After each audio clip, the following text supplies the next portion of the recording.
안녕하세요. 나와 당신의 삶이 한 계단 더 올라가는 시간 아한잔입니다. 오늘은 마흔에 읽는 쇼펜하우어 속 이야기를 들려드리는 시간입니다. 그럼 오늘의 이야기 시작해 보겠습니다. 행복하고 싶다면 가진 것을 즐겨라. 욕망은 충족하기 어렵지만 막상 충족되면 그 대상에 대해 무관심해지거나 무덤덤해지는 일이 많다. 만족하는 시간이 그렇게 길지 않다는 뜻이다. 인간의 동기는 완전한 충족을 원한다. 하지만 갈증이 해소되자마자 동기는 곧 다른 모습으로 나타나 새로운 욕망을 만들어낸다. 결핍에 따른 고통 때문에 욕망의 충족을 추구하지만 막상 채워지면 당연하게 여기고 다른 새로운 것에 결핍을 느낀다. 이것은 부자나 빈자나 성공한 사람이나 실패한 사람이나 똑같이 나타난다. 자신이 갖고 있는 가치를 망각하는 것이다. 새로운 것에 대한 호기심은 외적인 것에 행복의 가치를 두기 때문에 일어난다. 끊임없이 새로운 사건, 새로운 물건, 새로운 사람 등의 흥미를 느끼는 것은 자신의 내적인 행복감이 부족하다는 뜻이 된다. 변화하는 대상에서 찾는 행복이란 오래가지 않는다. 그럼에도 인간의 욕망은 늘 새로운 것을 향해 있다. 욕망을 잘 다스리지 못하면 불행해지기 마련이다. 자신이 그토록 갖고 싶었던 것을 성취하자마자 새로운 대상을 찾아 나서는데 고단하지 않을 리가 없다. 행복의 가치를 외부에 두고 외적인 자극을 추구하면 결코 내적인 부족함을 채울 수 없다. 새로운 것을 찾는 것, 새로운 사람을 만나는 것, 새로운 사랑을 원하는 것은 행복의 길이 아니다. 밖에서 새로운 것을 찾지 말고 원래 갖고 있던 것의 가치를 되새겨 봐야 된다. 중요한 것은 인간의 마음속에 있다. 즉, 세상을 바라보는 일관된 시야, 마음가짐, 태도다. 오히려 자신 안에 행복의 가치를 둔다면 지속적이고 안정적인 만족감을 느낄 수 있다. 인간의 본성은 쉽게 변하지 않기 때문이다. 그런 관점을 늘 새롭게 유지하려는 것이 문제가 되는 호기심을 줄일 수 있는 방법이다. 행복에 가까워지는 확실한 방법. 행복한 인생을 결정짓는 진정한 가치는 고통을 잘 견뎌내는 인내력에 있다. 세상에서 가장 큰 행복을 누리는 사람은 역설적으로 덜 불행하게 살 수 있는 용기가 있고 고통을 그럭저럭 견뎌내며 하루하루를 묵묵히 살아가는 사람들이다. 어떤 사람이 행복한지 평가하는 기준은 성공, 부, 성취, 출세가 아니라 정신적으로, 육체적으로 겪는 고통의 정도다. 따라서 지금 고통이 없다면 지상에서 가장 큰 행복을 누리는 셈이다. 세상에 대해 큰 기대를 하지 않으면, 무엇인가 가지려고 질주하지 않으면 괴로운 일은 막을 수 있다. 10가지의 행복을 추구하지 말고 한 가지의 고통을 피하도록 해야 한다. 소극적인 행복론의 핵심은 고통의 원인을 최소화하는 것이다. 즉, 쾌락을 적극적으로 추구할 것이 아니라 고통을 줄여나가는 것이 행복을 위한 일이다. 특히 건강에 대해서 병을 예방하는 일이 쾌락을 추구하는 일보다 더 중요한 것은 말할 필요가 없다. 행복은 스스로 만들어가는 것이다. 인간이 타고난 성격과 기질에 따라 살아가야 한다면 행복과 불행은 이미 결정돼 있다. 쇼펜하우어는 성격이 불변한다는 입장에는 변함이 없지만 교육으로 제2의 성격을 만들 수 있다고 했다. 이것이 후천적으로 획득된 성격이다. 후천적으로 성격을 바꿀 수 있다면 노력여하에 따라 누구나 행복해질 수 있다. 쇼펜하우어의 획득된 성격의 개념에 따르면 행복은 숙명적으로 결정되는 것이 아니라 스스로 선택하여 만들어가는 것이다. 이를 위해서 자신의 욕망과 능력을 정확히 알고 이 두 가지를 일치시키기 위해서 노력해야 한다. 이는 저절로 이루어지는 것이 아니다. 오랜 시행착오를 통해 자신이 무엇을 의욕하는지와 자신이 무엇을 할 수 있는지를 알고 나서야 비로소 참된 것을 이룰 수 있다. 우리도 마찬가지다. 하고 싶고 할 수 있는 것을 찾으면, 그리고 원하는 바를 얻고자 하면 이외의 것을 포기할 수도 있어야 한다. 부, 명예, 지식, 미덕, 그 무엇이든 자신이 진지하게 추구하는 목표를 실현하고 향유하려면 목표와 무관한 모든 욕심을 버려야 한다. 그리고 다른 목표들도 포기해야 한다. 그러므로 단순한 의욕과 능력만으로는 부족하다.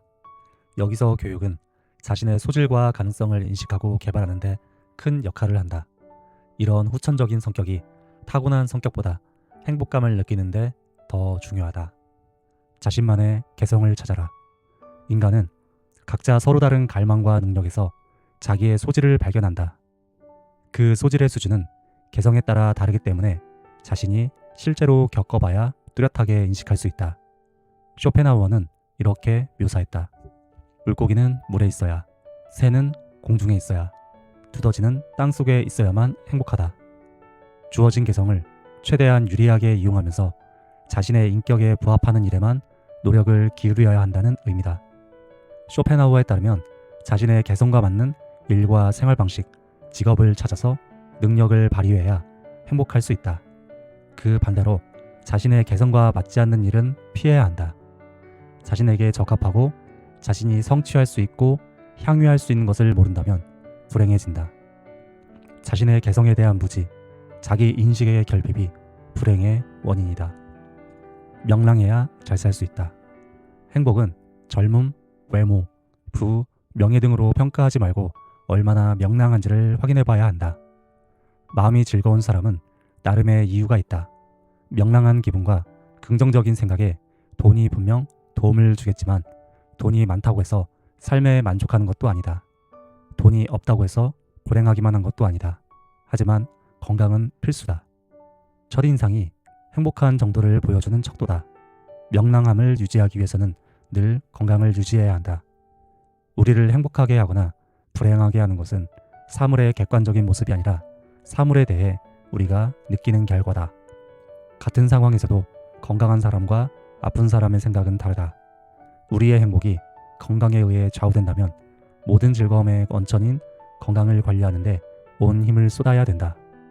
건강하지 못하면 위축되고 기가 꺾여서 부와 명예를 갖고 있어도 즐기지 못하기 때문이다.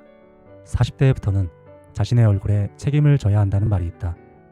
웃음을 잃지 않도록 노력하면서 무엇보다 운동을 통해 건강을 챙겨야 된다. 그 사람이 얼마나 행복한지는 왕이 아니라 거지라도 웃을 수 있는 명랑함에서 단번에 확인해 볼 수 있다. 항상 긍정적인 기분으로 살면서 늘 웃는 얼굴을 가져야 할 것이다. 다독보다 독자적 사고가 중요한 이유. 40대는 책을 가장 많이 읽을 시기다. 학창 시절에는 학점을 받기 위해 전공에 맞춘 독서를 하느라 폭이 좁았다면 40대에는 세상을 바라보는 시야가 넓어지면서 관심의 분야도 다양해진다. 또한 자신이 좋아하는 주제가 좀 더 분명해지면서 집중적으로 독서하는 일이 많아진다. 예전에는 몰랐던 나의 적성이나 취향, 성향을 더 잘 알게 되면서 자연스럽게 그런 관심에 따라 책을 선택한다. 각자의 관심과 필요에 따라 독서를 할 때 많이 읽는다고 좋은 것은 아니다. 아무리 많은 지식도 숙고한 지식만큼의 가치는 없다. 많은 독서는 독자적인 사고를 하는데 방해가 된다. 많이 읽을수록 자기 스스로 사고하는 힘은 줄어들기 때문이다. 쇼펜하우어는 이렇게 표현했다. 책을 많이 읽는 사람은 남이 먹다 남긴 음식을 먹는 것과 남이 입다 버린 옷을 입는 사람에 불과하다. 독서를 해서 오히려 남의 생각에 끌려다니면 스스로 생각하는 능력을 잃게 된다. 따라서 자신의 사고에 셈이 막혀버렸을 때만 독서를 해야 된다. 독서보다 독자적 사고가 훨씬 더 가치가 있다. 독자적인 사고 없이 남이 모은 견해를 받아들이는 것은 진리가 아니다. 쇼펜하우어는 사유 없는 다독을 경계했다. 당신의 거리를 유지해라. 다른 사람과 어울리고 싶어하는 사교의 욕망이 생기는 것은 자신이 불행하다는 반증이다. 타인을 통해 얻는 가치는 행복의 본질이 아니다. 쇼펜하우어의 말을 기억하면 좋다. 우리의 모든 불행은 혼자 있을 수 없는 데서 생긴다. 도덕적으로 떨어지고 지적으로 우둔하며 불합리한 사람들과 접촉하다 보면 여러 가지 위험과 해로운 일에 노출될 수 있다. 굳이 그런 사람을 만날 이유가 없다.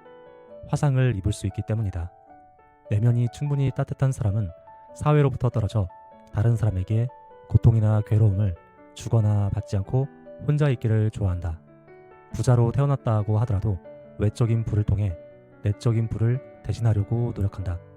내면은 빈곤하고 정신이 공허하면 무엇이든지 외부로부터 받아들이려 하지만 소용없다. 많은 인간은 결핍을 채우려고 하지만 인간관계는 자칫 화상을 입을 수 있다. 인간이 행복하기 위해서는 홀로서기와 타인과 함께하기 사이에서 균형을 잡을 필요가 있다. 사랑하는 사람일수록 말을 아껴야 되고 마음에 못을 박는 일은 하지 않도록 조심해야 한다. 쇼펜하우는 이렇게 말했다.